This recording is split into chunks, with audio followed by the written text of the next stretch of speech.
आप में जो शक्तियां हैं जो आपको भी पता नहीं है वो बाहर आ सकती है। कहीं कहीं लोगों में कई प्रकार की एनर्जीज हैं, एक्स्ट्राऑर्डिनरी एनर्जीज हैं। हमें लगता है कि यार ये तो हीरो है, ये तो सुपर हीरो है, लेकिन वही एनर्जीज आप में भी हैं। उसने वो एनर्जीज बाहर निकाली और आप बाहर नहीं निकाल रहे हो। 1983 का वर्ल्ड कप आप में से किसी ने देखा था? कपिल देव भारत के लिए वर्ल्ड कप लेके आए थे। First time India won a major international tournament. बड़ी खुशी थी पूरे देश में। हम लोग, I was in standard 9th at that time, तो मुझे अभी भी पता है कि हम कितने जोर शोर से ये खुशी मना रहे थे, सब बच्चे, youngsters, teenagers. Cricket was a fever in India, and actually it became a more fever in India after Kapil Dev won the World Cup for India. अभी भी वो दृश्य याद है, लॉर्ड्स की गैलरी में कपिल देव लेके खड़े थे। मुंबई में सम्मान हुआ, दिल्ली में सम्मान हुआ, बीसीसीआई ने बड़ा सम्मान किया। लेकिन जो हारने वाली टीम थी वेस्ट इंडीज, उनको लगा कि साला ये बंदर है, वो सिंह को सोता था सिंह तो झाड़ पे से नीचे उतर के एक चाटा मार के वापस ऊपर चढ़ गया। West Indies was a very powerful team. 1975 की वर्ल्ड कप उन्होंने जीती थी, 1979 की वर्ल्ड कप भी उन्होंने जीती थी, और 83 की वर्ल्ड कप फाइनल में भी आ गए थे। और भारत तो उनके लिए मच्छर था, ऐसे ही क्रश कर डालेंगे। उनका एटीट्यूड बन गया था ओवर कॉन्फिडेंस का। और वेस्ट इंडीज की ये पावरफुल टीम, ये लोग बैलेंस करते थे। क्लाइव लॉयड जो कैप्टन थे, जिन्होंने 20 साल तक क्रिकेट जगत पे राज किया, ये मानते थे कि कोई ऑलराउंडर की जरूरत ही नहीं है। 6 बैट्समैन, 4 बॉलर और 1 विकेट कीपर। 6 में से एक भी बैट्समैन को गेंद डालना आता नहीं था, और 4 में से एक भी बॉलर को बैट्समैन बैटिंग करना आता नहीं था। Specialise in your department, that was his strategy, his thinking, but with that he ruled the cricket world for 20 years। हम लोग जानते हैं। तो 1983 के वर्ल्ड कप फाइनल में भी आ गए, इंडिया को 183 में ऑल आउट कर दिया।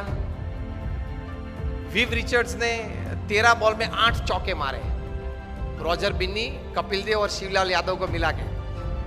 इन 13 balls he hit 8 to the fence। बहुत पावरफुल बैट्समैन थे विव रिचर्ड्स।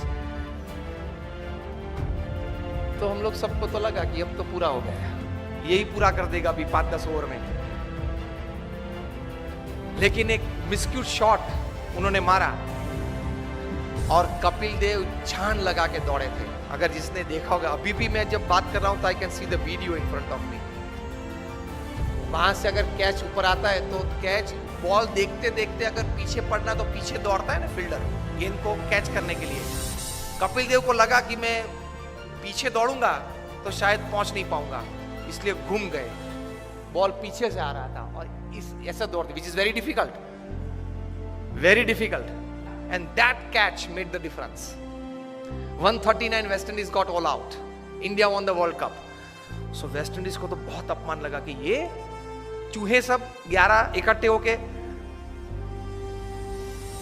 और सी को हरा गए।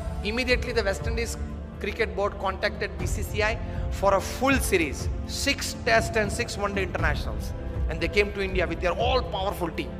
उसके पहले तो बी टीम आती थी भारत में, कभी क्लाइव लॉयड, विव रिचर्ड्स आए ही नहीं थे उसके पहले खेलने के लिए।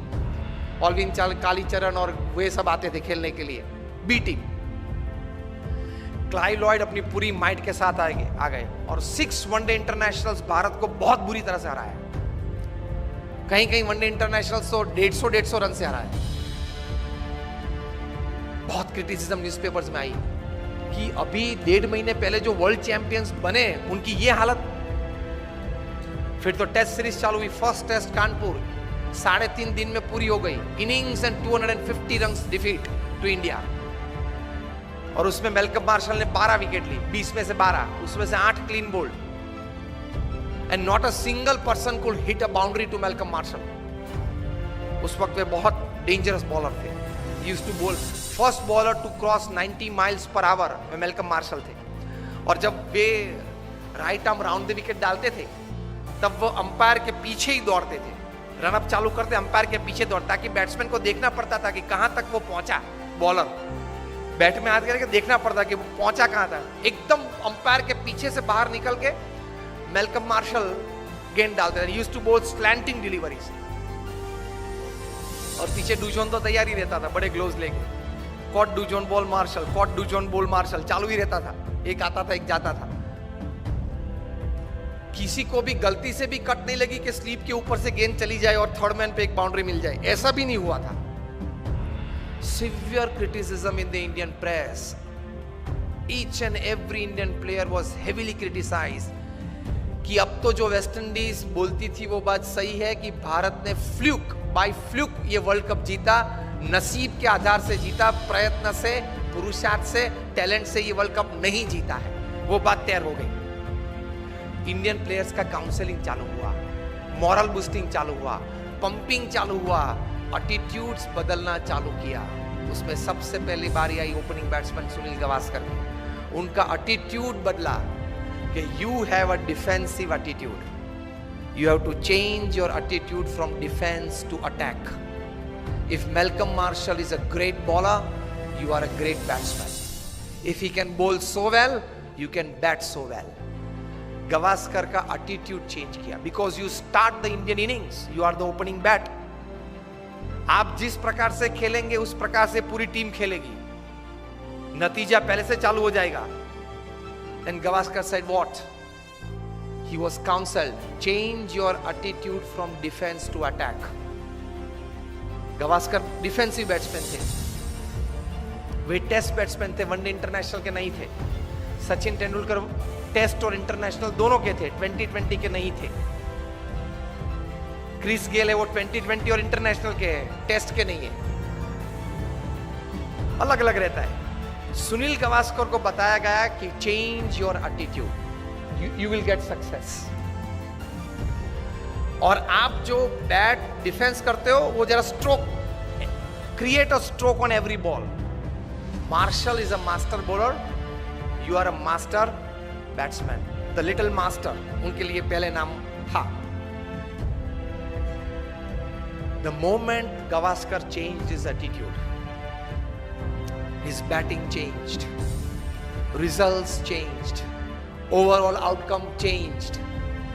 और 6 में से हम लोग 3 टेस्ट मैच तो फिर भी हारे, लेकिन 3 टेस्ट मैच बचा सके, वो गावस्कर का एटीट्यूड अटैकिंग हुआ। इसलिए दूसरी टेस्ट थी फिरोज शाह कोटला पे दिल्ली में, West Indies won the toss and send India into bat. और सब बुकीज ने तो ये सोच रखा था कि 7 या 8 विकेट गिर जाएगी लंच के पहले 150 में। गावस्कर का एटीट्यूड बदल दिया था, उन्होंने भी बदला था। क्या? From defence to attack. Gavaskar attacked Marshall from day 1, from ball 1, और पहले ही ओवर में गावस्कर ने 4 चौके मारे। मार्शल अपनी वेस्ट पे हाथ लगा के पिच के बीच खड़े रहे और गावस्कर के सामने देख रहे।